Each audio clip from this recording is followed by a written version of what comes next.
स्रोत, आखिर जल कहाँ कहाँ से आते हैं? किसी को पता है जल कहाँ कहाँ से आते हैं? बताओ।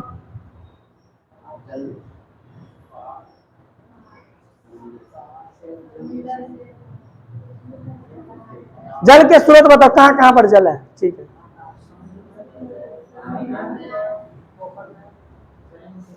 हाँ, भूमिगत जल, सतही जल। सतही जल में आता है समुद्र, पोखर, नदी, है कि नहीं, ये सब आता है, झील, सारा का सारा।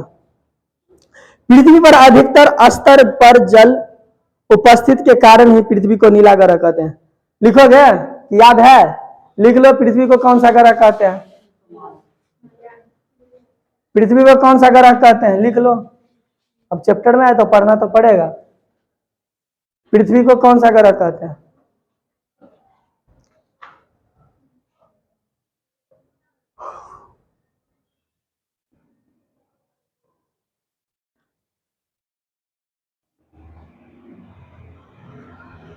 हो गया, पृथ्वी को नीला ग्रह कहते हैं। ये कैसे पता चला पता है?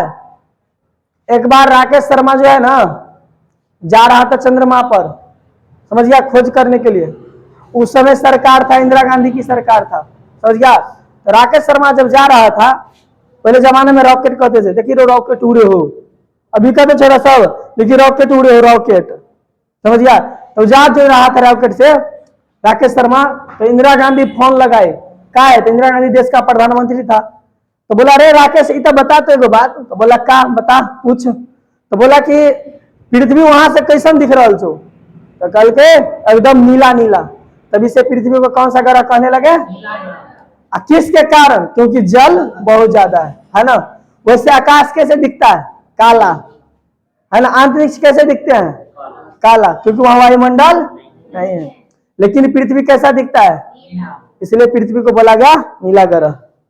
समझ गया? देखो एक बात बताते हैं, दिया होगा शायद इसमें। पृथ्वी पर मतलब 4 भाग में 3 भाग जल है, लेकिन पीने लायक जल कितना है पता है? 1% से कम, 1% से कम है। सब लवणीय जल है, तो कोनो मीठा जल है, तो कोनो अजीबे जल है ना। पीने योग्य जल, शुद्ध जल 1% से भी कम है। और उसमें इतना जनसंख्या हो गया, और जो भी जल ठीक है वो में प्रदूषण फैल जाएगा, कचरा फैल जाएगा, समझ गया। माने जितना जनसंख्या उतना प्रदूषण भी फैलता है। अब देखिए यहाँ पर 10 घर रहेगा, तो 10 घर से कचरा निकलेगा, तो ज्यादा कचरा हुआ कि नहीं हुआ? बाजार में देखो घर सब कोचकल कोचकल रहता है, शहर सब में, बड़का बड़का सिटी में। तो देखेगा बड़का जो है ना नगर निगम का रहेगा, उसमें पूरा कचरा भर जाएगा, पूरा जो है एकदम भरल रहेगा। फिर बड़का ट्रक आता है लेके जाता है। अपना सबको पता चलता है कचरा का, आधा गाय भैंस को खिला दे। फिर भी अपना लोग का घर मतलब दूर दूर पर है, घनत्व कम है, उन लोग में ठुस्सल है, लोग बाजार में शहर में ठुस्सल है, तो सब घर से कचरा निकलता है, भर जाता है कचरा, और उससे होके गुजरेगा तो खटाई महक तो अजीब है, नाक बंद करके। तो शहर का जो लोग होता है उसका देह भूसा एकदम चकचका सेंटदार रहता है, बाद में केड़िया बड़ा नल्ला रहा तो महक तो, उसके बाद वो खटाई वहां से गुजरेगा तो अजीब है, नाक मुन के एकदम धोरेगा वहां पर बड़ा। तब देखो पृथ्वी पर अधिकतर 70 पर गलती लिखा गया सर। जल की उपस्थिति के कारण पृथ्वी को नीला ग्रह कहते हैं की संज्ञा दी गई है। यह जीवों की उत्पत्ति का एक महत्वपूर्ण कारक है। जल जीव क्या कहते हैं? जल ही जीवन है ना। जब जल के बारे में आप लोग लिखेंगे तो मेंशन कर देना, वहां पर मेंशन माने लिख देना, उसमें जल ही जीवन है। जल की रक्षा पूछता है कि जल का संरक्षण पर लिखे, है ना। यहाँ जल स्रोत विविध रूपों में पाए जाते हैं। आप लोग तो बोल दिए नदी में, समुद्र में, भूमि के अंदर में। अब देखो जल बता रहे हैं।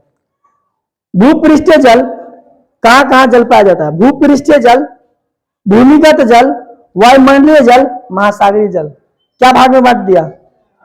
पहला भूपृष्ठीय जल, भूपृष्ठ माने भूमि के जो पृष्ठ पर है ना, जैसे पृथ्वी थोड़े ना पूरा सोझ है, ऐसे ऐसे ऐसा में कह दिए जल वगैरह मतलब, है ना। तो देखो एगो भूमिगत जल, ये हो गया भूपृष्ठीय जल। वायुमंडलीय जल, वायुमंडल में तो जल है ना।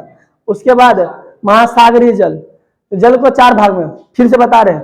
भूपृष्ठीय जल, दूसरा महासागरीय जल, तीसरा भूमिगत जल और चौथा वायुमंडलीय जल।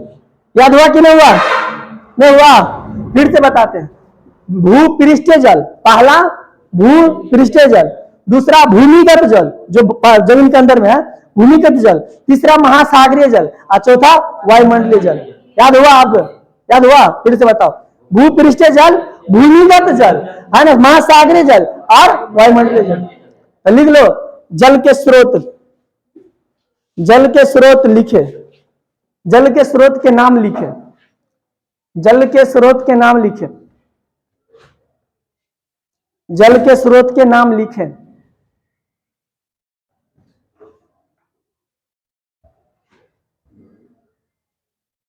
जल के स्रोत के नाम लिखे। हो गया?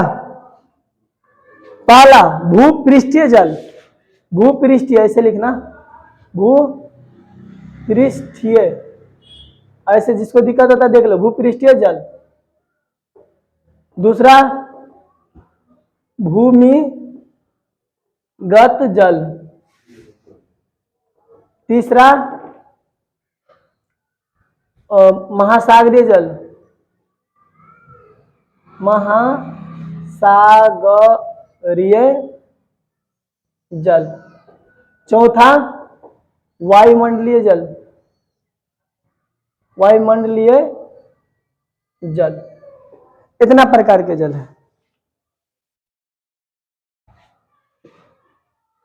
लिख ले यहां पर। अब याद तो हो गया होगा, भूपृष्ठीय जल, भूमिगत जल, महासागरीय जल, वायुमंडलीय जल। अब याद हो गया ना? एक बार रिवाइज कर लेना घर पर जाकर। फिर से, भूपृष्ठीय जल, भूमिगत जल, महासागरीय जल, वायुमंडलीय जल। तो जल के स्रोत देख लिया आप लोग, अपने हिसाब से बोला था, अभी तो बता दिया। ये सब जल के स्रोत है, मतलब यहाँ जल रहता है। अब देखो, क्या आप जानते हैं, सुनो, विश्व के कुल जल आयतन का 96.5% जल महासागर में ही है, पाया जाता है। महासागर का जल क्या है? खरा जल है।